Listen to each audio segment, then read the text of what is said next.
Well, welcome back to the show. The skyrocketing cost of housing is pushing more and more Aussies into apartments. But increasingly costly strata fees are making that once cheaper option more expensive. Here to explain is Today Money expert Effie Zahos. Effie, good morning. G'day, Effie. How much cheaper are units compared to houses? There's still a wide gap because affordability obviously is pushing a lot of people into units and that moves prices. But when you have a look around Australia, especially say Sydney, it's over $500,000 in difference between houses and units. So I spoke to a lot of mortgage brokers here, and what they're seeing, quite interestingly, is a lot of investors are jumping out of that market of say 600 to 650,000, and first-home buyers are jumping in, taking over, because you've got the stamp duty concessions, the caps, and so on.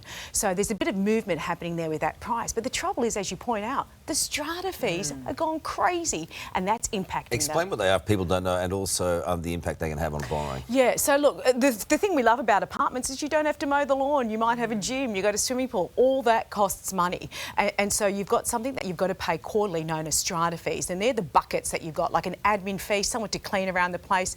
You put some extra money away just in case the roof falls down and so on. Now, that can range between 0.3 to 1.2% of the purchase price. And I've spoken to people and already they're seeing their bills jump up by, in some cases, 20% because you think of insurance costs going up. Have a look at what it does to your borrowing power. So you say you want to get a unit because it's cheaper, but then you go in and try and get a loan, and then your lender says, well, look, your strata fees are, if they're around $7,500 a year, you can only borrow $73,000 less. And a lot of people get a pre-approval, go out, come back, and if the strata fees are higher than average, the lender's saying, well, I can't give you that money because this is an ongoing cost and we count it as expense. You've also got to factor in various other impacts, really, when it comes to borrowing power. Yeah. So this is a great example of someone who's got a HECS debt. In some cases, you may be better off using your deposit that you've saved to pay off your HECS debts because then your borrowing power goes up. This is something you need to talk to your lender about or broker. But you can see here, personal debts, they not only weigh you down normally, but they weigh you down what you can borrow. You got a credit card with a $10,000 limit. Doesn't matter what you've got on it, just the fact that you've got that limit, your loan, it's a negative. But the HECS Help one's an interesting one because from personal experience, I've found that the debt was better to pay off, even though it means eating into their savings to get your loan that you need. But talk to your broker or lender about it. Wedge it if you can.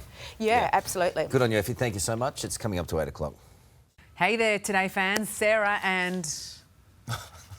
What's my name again? Oh my goodness, Carl. Hey, thanks for watching our YouTube channel, though. Subscribe now for more news, special reports, and amazing Aussie stories. And Carl misbehaving, Whoa, of course. That never happens. Always happens. What's she talking about?